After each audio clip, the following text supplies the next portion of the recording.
बिस्मिल्लाहिर्रहमानिर्रहीम। अस्सलाम वालेकुम डियर स्टूडेंट्स। आज हम यूनिट 3 की एग्जाम्पल 3.4 और असाइनमेंट 3.4 सॉल्व करेंगे। तो देखते हैं कि एग्जाम्पल 3.4 की स्टेटमेंट क्या है।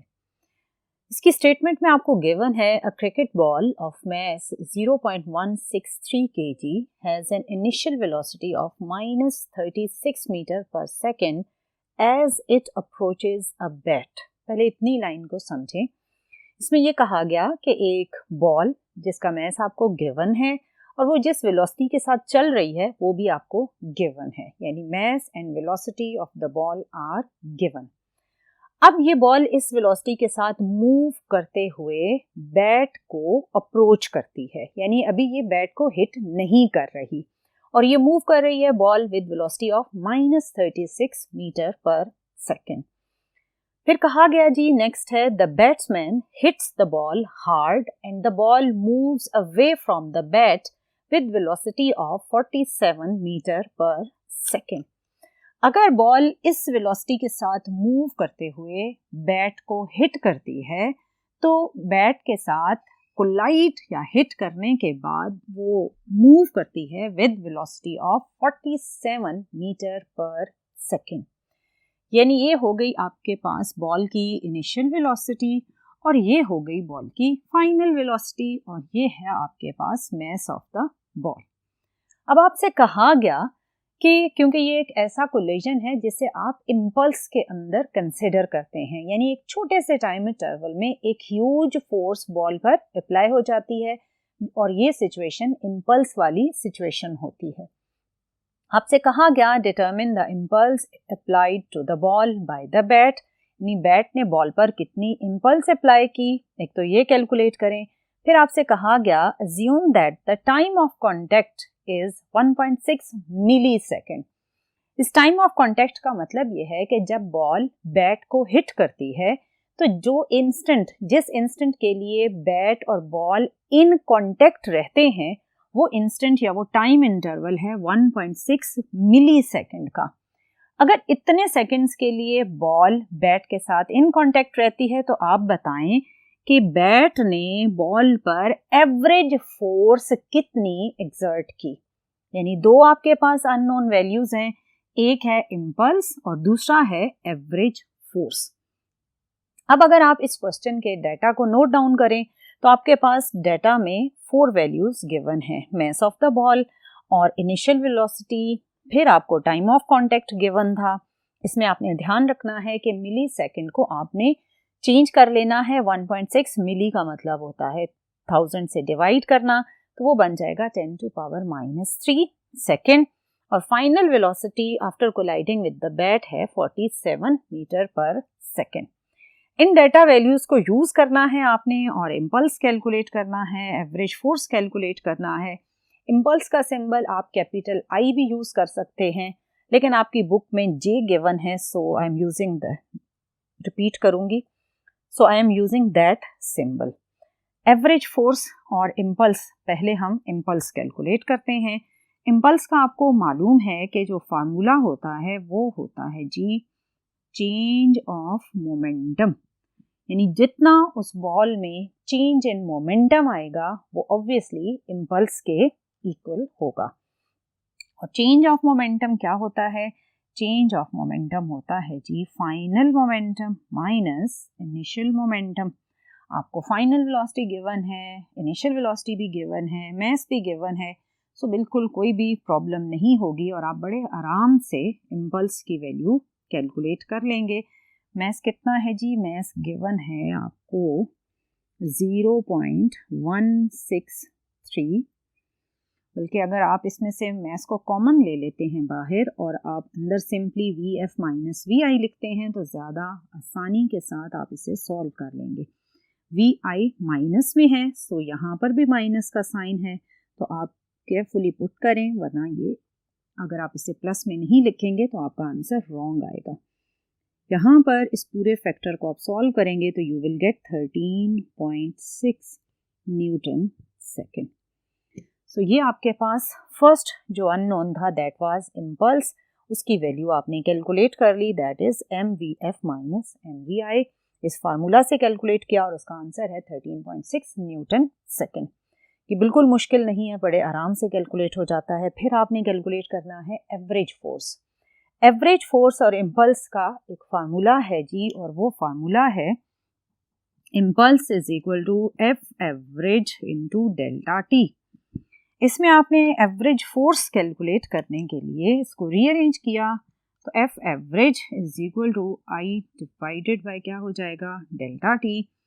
आई की क्या वैल्यू है इसमें 13.6, या इम्पल्स की क्या वैल्यू है, दैट इज 13.6, और आपके पास डेल्टा टी कितना है, जो टाइम ऑफ कांटेक्ट था वो है 1.6 इंटू 10⁻³ इसका यूनिट था न्यूटन सेकेंड, और ये भी है सेकेंड। तो ऑब्वियसली इसमें आपके पास जो एवरेज फोर्स की वैल्यू आएगी वो न्यूटन में आएगी, और एवरेज फोर्स जब आप कैलकुलेट करेंगे तो यू विल गेट 8.5 10⁻³ न्यूटन।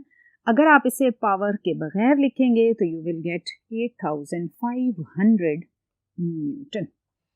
सो जब बॉल बैट को हिट करती है तो बैट 8500 न्यूटन फोर्स एक्सर्ट करता है बॉल के ऊपर, और इस फोर्स की वजह से उसमें जो चेंज इन मोमेंटम आता है वो था 13.6 न्यूटन सेकेंड, और ये चेंज इन मोमेंटम इम्पल्स को जनरेट करता था।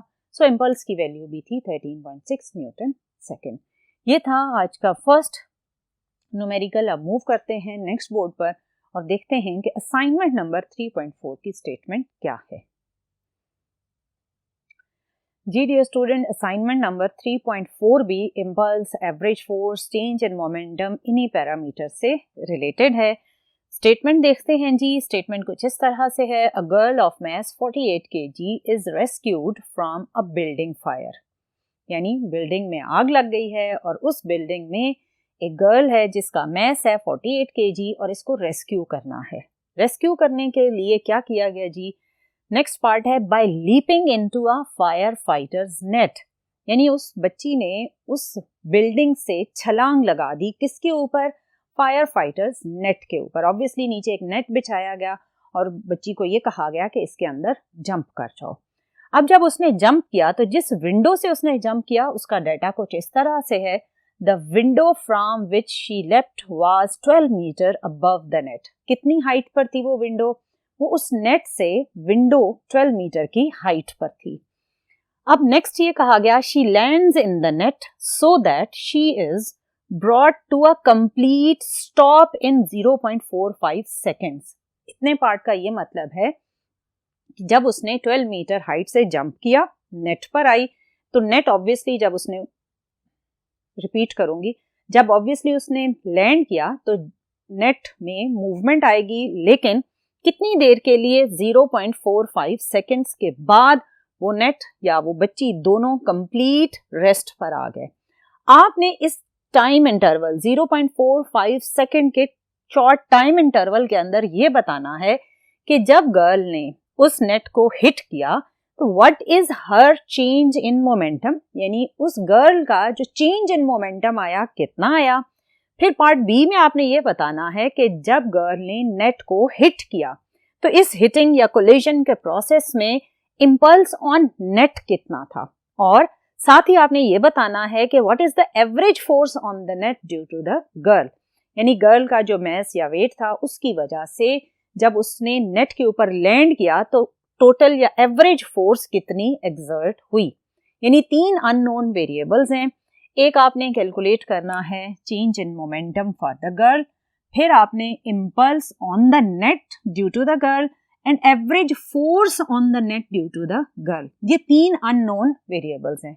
सिचुएशन मैंने आपको समझाई कि एक बिल्डिंग में आग लगी, उसमें से विंडो से आपने एक गर्ल जिसका मैस है 48 kg उसे जंप करवाया, कितनी हाइट से, 12 मीटर की हाइट से, और जब वो नेट में गिरती है तो नेट में जब उसने लैंड किया तो 0.45 सेकेंड्स के अंदर वो कंप्लीट रेस्ट पर आ गई।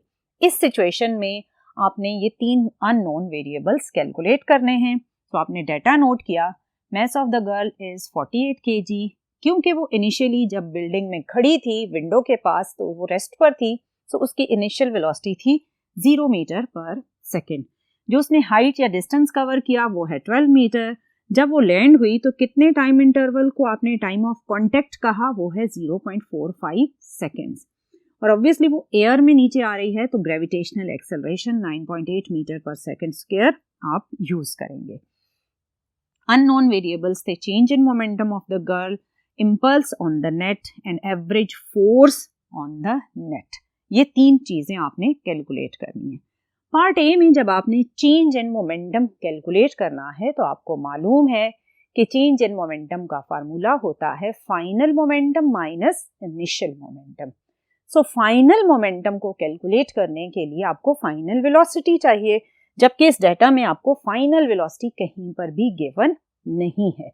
सो पहले बच्चे आप कैलकुलेट करेंगे फाइनल वेलोसिटी ताकि आप फाइनल मोमेंटम को आसानी से कैलकुलेट कर सकें।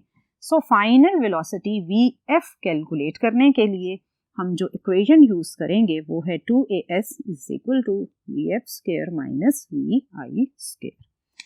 अब डाटा देखकर खुद डिसाइड करते हैं कि मुझे कौन सी इक्वेशन ऑफ मोशन यूज करनी है ताकि आपके डाटा जो इक्वेशन के लिए रिक्वायर्ड है वो आपको कंप्लीट मिले।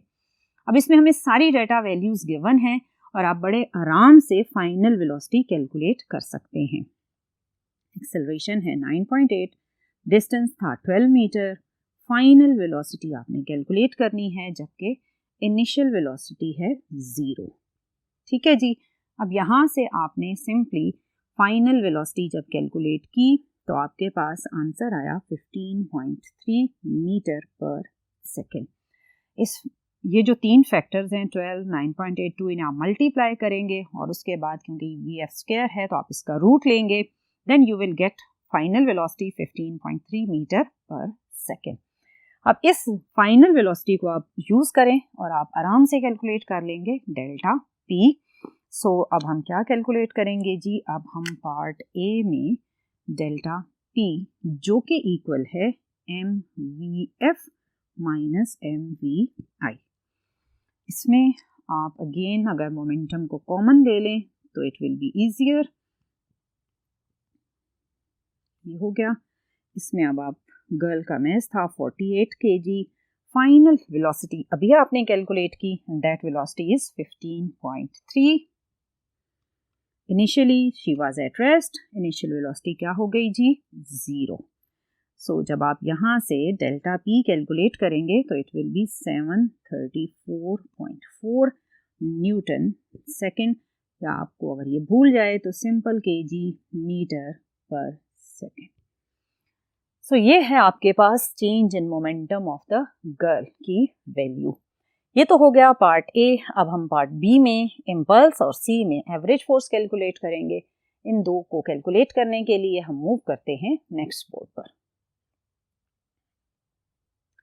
जी डियर स्टूडेंट, पार्ट बी में जब आपने इम्पल्स कैलकुलेट करना है तो इम्पल्स ऑब्वियसली आपके पास चेंज इन मोमेंटम के इक्वल होता है। सो आपका जो पार्ट ए का आंसर है वो एज इट इज यूज होगा for part B for calculation of impulse. और उसके लिए आप लिखेंगे कि इम्पल्स किसके इक्वल है जी, इक्वल है जी चेंज इन मोमेंटम के। सो जब आपने यही चीज दोबारा कैलकुलेट करनी है तो आपको कैलकुलेट करने की जरूरत नहीं। पार्ट ए में जो आपके पास आंसर है वही एज इट इज आप इसमें यूज करेंगे, दैट इज 734.4 न्यूटन सेकेंड। सो आपके पास जो इम्पल्स की वैल्यू है वही बनेगी जो कि पार्ट ए में चेंज इन मोमेंटम की वैल्यू थी।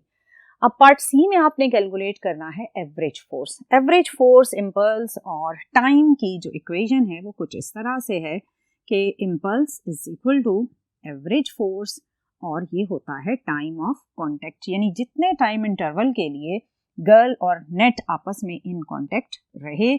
इससे अब आप आराम से कैलकुलेट कर सकते हैं एवरेज फोर्स, जिसकी इक्वेशन बनेगी impulse divided by delta T. Impulse की वैल्यू है आपके पास 734.4 और टाइम इंटरवल कितना था हमारे पास 0.45। इन दो फैक्टर्स को आप डिवाइड करेंगे तो आपके पास एवरेज फोर्स की वैल्यू आएगी 1632 न्यूटन। सो डियर स्टूडेंट, ये था कि जब गर्ल नेट पर लैंड करेगी तो जो इम्पल्स वो इम्पार्ट करेगी नेट को वो इतना होगा, और जो एवरेज फोर्स नेट पर एक्सर्ट होगी वो होगी 1632 न्यूटन। सो ये थे आज के एग्जाम्पल 3.4 और असाइनमेंट नंबर 3.4, दोनों का लिंक था चेंज इन मोमेंटम और इम्पल्स से। इंशाल्लाह आने वाले लेक्चर में मज़ीद डिफरेंट कॉन्सेप्ट्स को डिस्कस करेंगे। सो टिल नेक्स्ट लेक्चर, अल्लाह हाफिज़।